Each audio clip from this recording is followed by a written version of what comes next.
Assalamualaikum, nama saya Nurul Alia binti Hayam Nizam. Nama matrik saya ialah 16 DPM 22F 2056. Okey, Assalamualaikum. Nama saya Nur Syafiq binti Ramli. Nombor matrik saya 16 DPM 22F 2062. Assalamualaikum, nama saya Fatia Adila binti Muhammad Azra'i. Nombor matrik saya 16 DPM 22F 2060. Assalamualaikum, nama saya Nurul Kristina binti Roslan. Nombor matrik saya 16 DPM 22F 2060. Okey, sebagai kata aduan, terlebih dahulu kami bersyukur kepada Allah Subhanahu Wa Taala kerana dengan limpah kurnianya Kami dapat menyiapkan video pembentangan dalam tempoh masa yang telah ditetapkan dengan cukup memuaskan.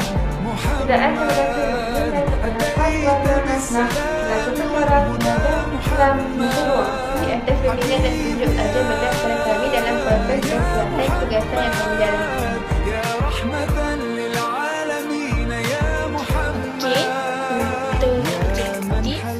Tujuan kami membuat video pembentangan ini adalah untuk menjelaskan tentang konsep pembentangan Islam. Selain itu, kami juga ingin memberitahu atau berkongsi sedikit tentang kewujudan Ar-Rahman yang dikatakan boleh meningkatkan ekonomi dalam kalangan Islam. محمد أتيت بالسلام والهدى محمد حبيبي يا محمد يا رحمة للعالمين يا محمد.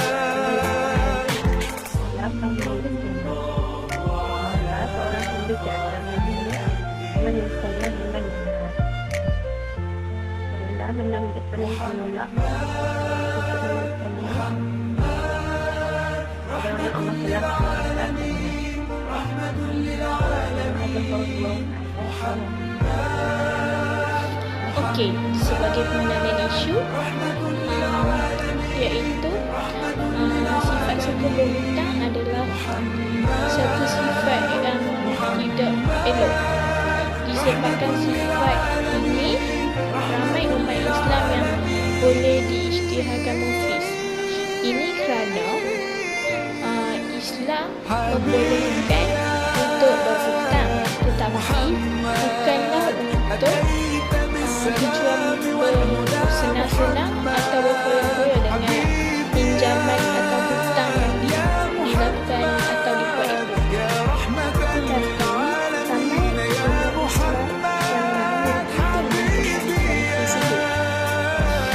Okey, maksud hutang. Hutang dalam bahasa Arab adalah bermaksud potong.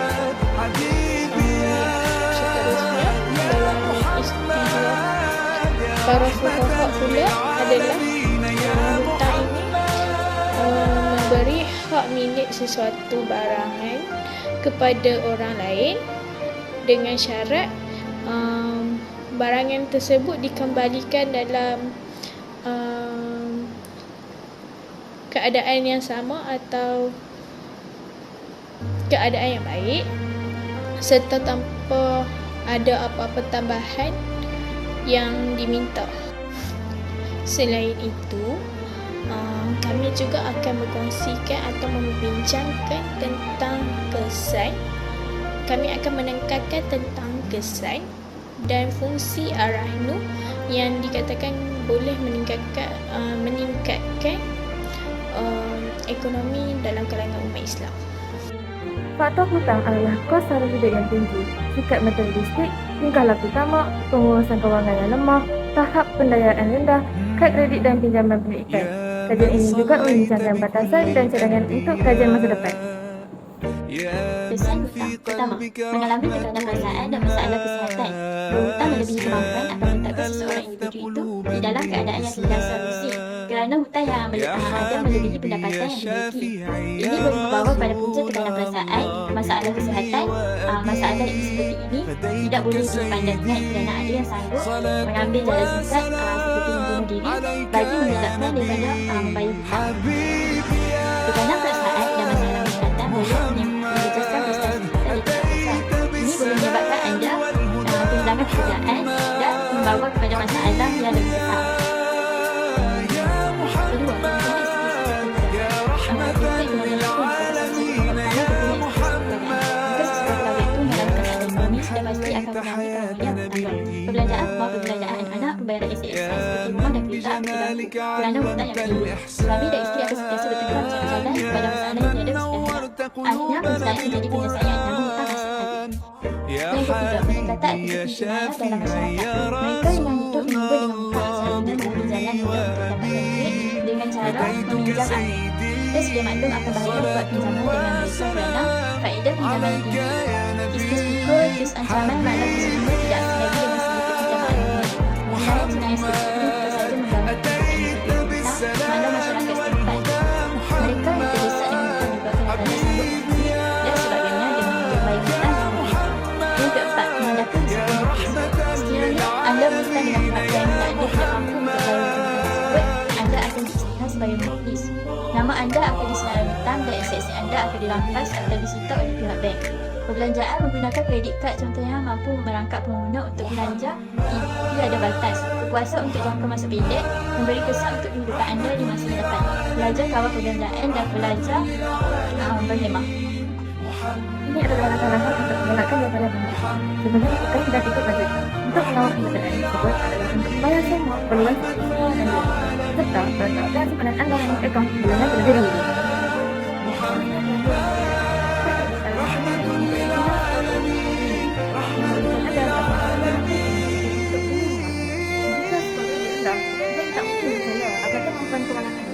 حبيبي يا محمد أتيت بالسلام والهدى محمد حبيبي يا محمد يا رحمة للعالمين يا محمد حبيبي يا محمد أتيت بالسلام والهدى Yang kedua, memberi kesedaran kepada semua Yang ketiga, menyediakan kemudahan kredit makro kepada umat, khususnya kepada mereka yang memerlukan wang segera untuk pelbagai tujuan. Yang keempat, menggalakkan umat Islam melakukan gadaian, mengikut syariat Islam dan membebaskan mereka daripada berurusan dengan sistem yang mengandungi unsur-unsur riba, gara dan terjamin daripada segi kebajikan sosial penggadaian. Yang kelima, merupakan pembiayaan yang berlandaskan syariat Islam. Kesan Ar-Rahnu. Pertama, dapat mengelakkan peniaga Islam daripada terjebak dengan riba. Ar-Rahnu menyediakan pinjaman tanpa upah kepada umat Islam bagi mengelakkan riba. Yang kedua, dapat membantu peniaga Muslim yang tidak berkemampuan untuk membuat pinjaman, memberi pinjaman kepada peniaga Islam dengan kadar faedah yang rendah bagi memudahkan peniaga untuk memulakan perniagaan. Yang ketiga, memberi peluang kepada peniaga Islam mengembangkan ekonomi negara. Lepas tu, mengelakkan umat Islam dalam menceburi bidang perniagaan supaya ekonomi negara meningkat. Yang keempat, mengelakkan peniaga Islam daripada mengikut skim yang berunsur penipuan dan dapat mengurangkan masalah jenayah dalam negara. Okay, Assalamualaikum. Kami daripada Politeknik, kami student daripada Politeknik Tunku Sri Kalibaya. Kami nak interview soal Ar-Rahnu. Okay, nama saya macam ni. Saya ingin bertanyakan soalan yang pertama, iaitu apakah fungsi Ar-Rahnu? Okay. Bismillahirrahmanirrahim. Assalamualaikum. Saya Nuraidah binti Rosli selaku penolong pengurus Parang Yatim Cawangan Bulek. Terima kasihlah untuk interview ni. Okey, soalannya soalan pertama, apakah fungsi Ar-Rahnu? Okey, Ar-Rahnu ni sebuah agensi yang menyediakan perkhidmatan pada rakyat Islam. Sebab apa orang perlu pilih Ar-Rahnu? Okey. Sebab apa orang Islam perlu pilih Ar-Rahnu? Okey, satu kita konsep kita pada rakyat Islam lah. Kita menetapkan satu kadar positifan. Okey, kelebihan kita ni sebagai orang Islam kita mengelakkan daripada riba lah. Maksudnya kalau kadar-kadar konvensional yang banyak dari Cina tu, maksudnya dia lebih kepada riba. Jadi kita ni satu konsep kita pada dalam Islam ni untuk elak daripada pelaksanaan riba. Soalan yang ketiga, kesan-kesan Arahnu terhadap golongan yang non-Muslim. Peniaga. Macam sebagai untuk memudahkan.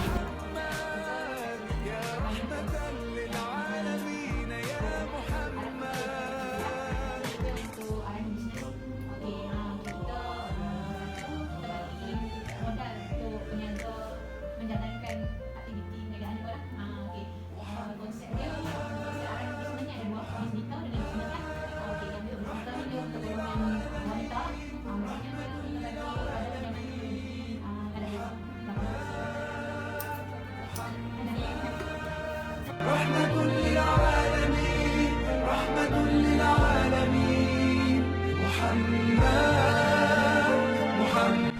Kesimpulan berhutang dan Arahnu. Kesimpulannya, berhutang dari perspektif Islam adalah perkara yang tidak baik dan perlu dijauhi, terutamanya kepada kalangan masyarakat seperti golongan remaja, kerana ia merupakan salah satu perbuatan yang berdosa jika tidak menyelesaikannya. Di samping itu, pilihlah Arahnu sekiranya ingin melakukan peralat pinjaman atas sistem pajak gadai dan bukannya memilih pinjaman kepada alung atas sistem pajak gadai komersial untuk mengelakkan tidak ketenteraman hidup.